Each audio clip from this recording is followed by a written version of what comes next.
The officer evaluation report is changing, and these improvements affect not only the officers receiving them, but their supervisors as well.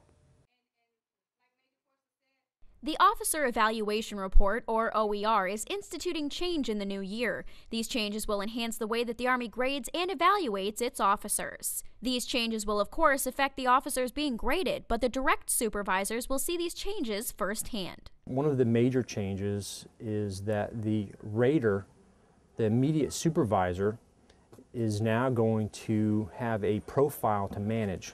Identify their best and brightest officers within their formation or within their organization.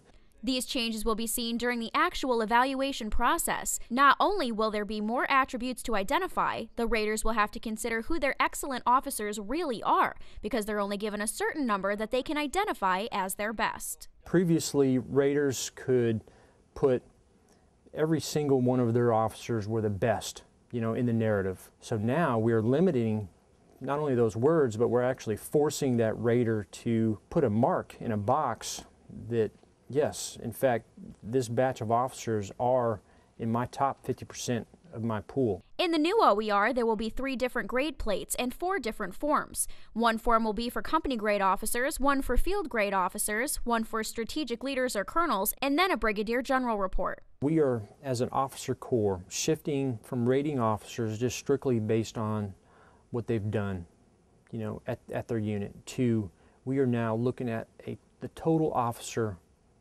picture. We're looking at his character. So we're hopefully going to get a much better picture of that officer from this new OER. While some of the standards, forms, and supervisors will change, the overall objective of the OER system will not. It's intended to identify our best and brightest, as it always has. We are still rating officers based off of their performance, based off of what their potential is. So the goal of the OER hasn't changed. The changes to the Officer Evaluation Report will affect all submissions with a through date after April 1st, 2014. Nicole Randall, Fort Benning TV.